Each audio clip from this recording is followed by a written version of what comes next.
Today we're going to start speaking a little bit about Asarah, the Som, the Ta'anit of Asarah B'Tevet.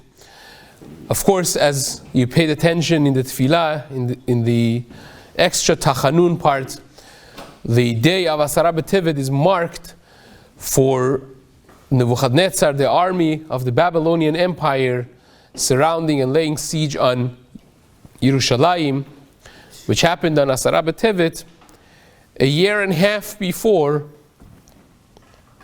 the actual downfall of Yerushalayim, which happened based on the Psukim. It happened on Tet of Tammuz, on the 9th of Tammuz, exactly a month later.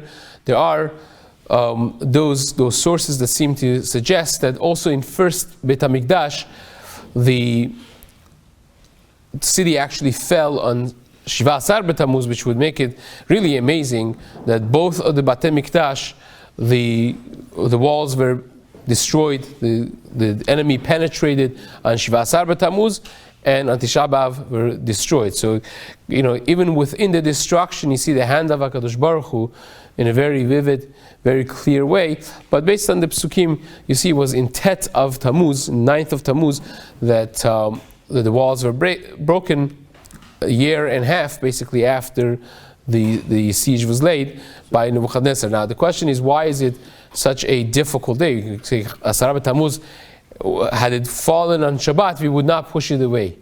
We would fast on Asarah B'Tevet, right? What we don't do even on Tisha B'Av itself. Tisha B'Av falls on Shabbat, you push it on to Sunday. Asarah B'Tevet would fall on Shabbat, you would not push it off. You would fast on Shabbat, which Rashba writes, fasting on Shabbat is a Isur D'Oraita. So what's so important about Asarah B'Tevet? It's all of a sudden, it's a certain level of seriousness that we have to confront and we have to think and ponder. Why is it so important, Asarah B'Tevet?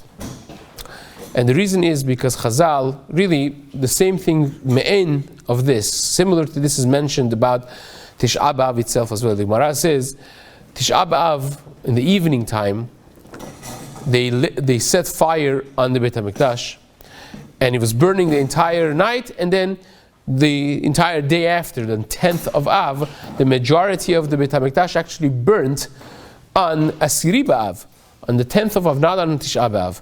So Gemara says, why do we fast on Tisha B'Av, not on Asiri B'Av? We always have to go after Rov, right? And certain Amoraim suggested, if I was there, I would set the Ta'anit to be on 10th of Av. The Gemara says, no, because Atchalta de Puranuta Adif. The beginning, we go after the source, we go after the beginning, when it started. And in some way, really when it started was when the siege was laid.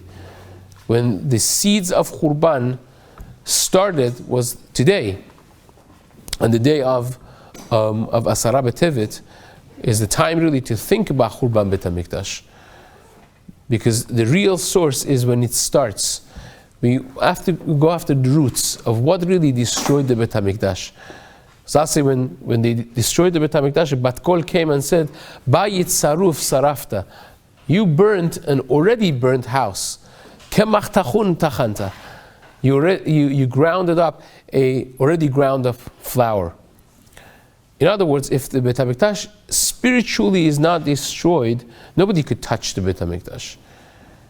It first gets destroyed from within, it becomes an empty shell, and then a goyim could have shlita over the Beit HaMikdash. So that's something important to bear in mind, that the giving in of the culture really is when it starts the destruction, the assimilation, the leaving of the values.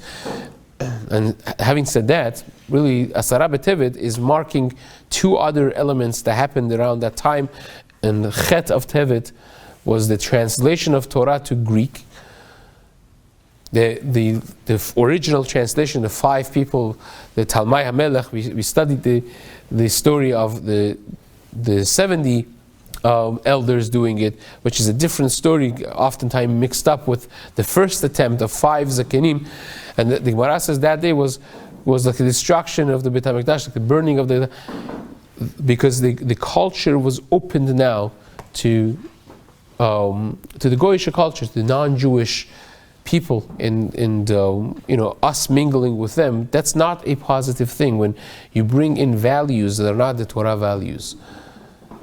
And that's something important. The second thing happened on the Tet and the 9th of Tevet is said to be the Yortzeit, the day of fasting of Ezra Sofer. We just this morning learned about Ezra Sofer and his role in the building of the second Beit HaMikdash, when again we came out of that culture and we built the Beit HaMikdash again, and Ezra Sofer was the person people looked up to. He was the person that made takanot, as the Gemara says in Baba Kama Daf Pebet, of the 10 takanot that he made in order to redefine the Jewish identity. And when he passed away, again, some of that Jewish identity was lost with him.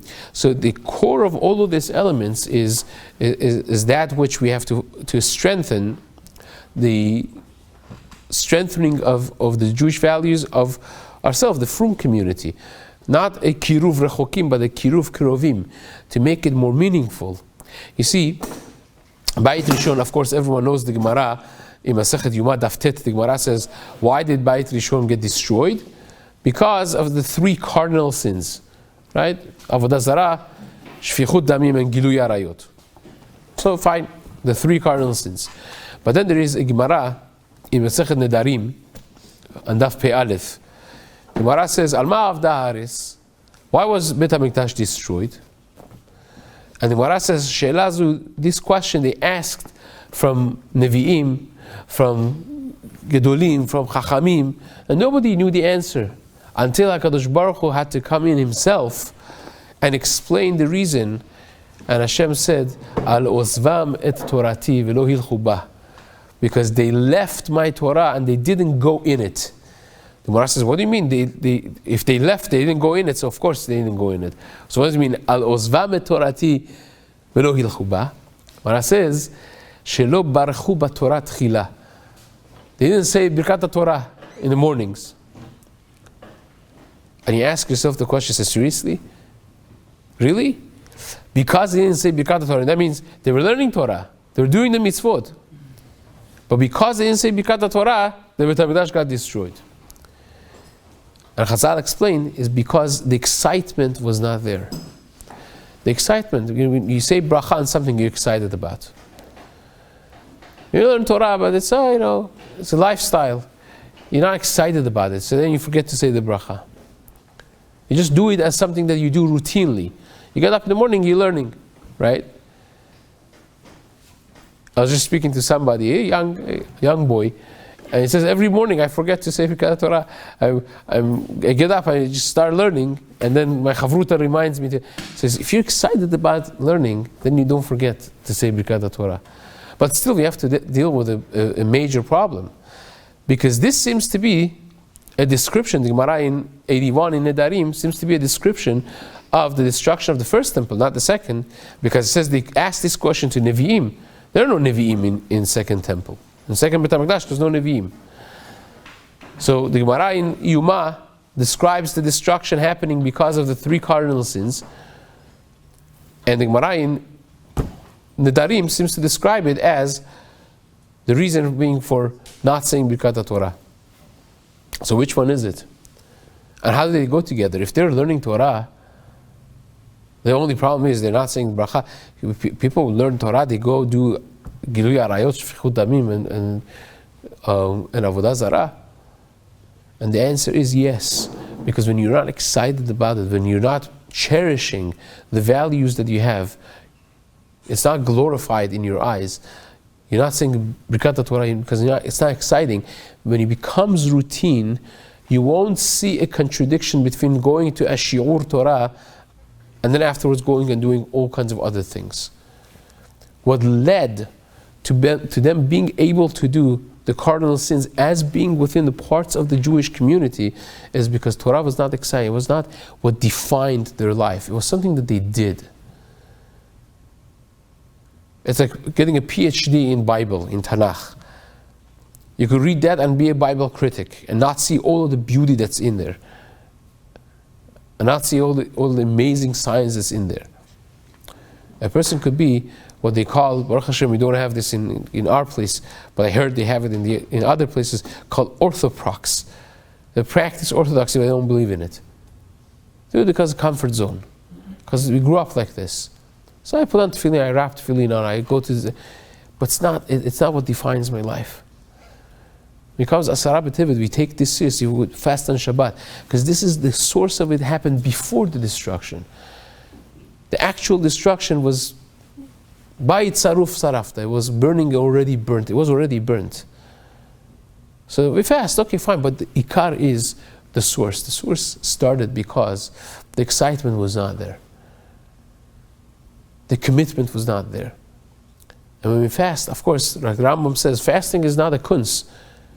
Hashem doesn't like, the pasuk says, I like someone lakuf kegmon rosho, that he bent himself and fast and bother himself. No, I don't like that.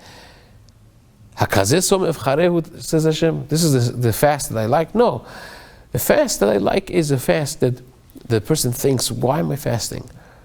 What can I do better? That actually the point of the fast should be taken in. And that is, I think, simply put, in Asarah b'Tevet, is to work on excitement for the Torah, to work for excitement for the mitzvot. There shouldn't be like a dead, robotic thing that we just do, but it should be with a bounce in our step, with something that we appreciate and we cherish, and someone that looks at us and says, this guy just hit the jackpot. Look at the smile, look at the excitement. And that's something that you can't fake. It has to be something that you work on. And Bezat Hashem, should all be zocheh to that. Amen. K'ni ratzon.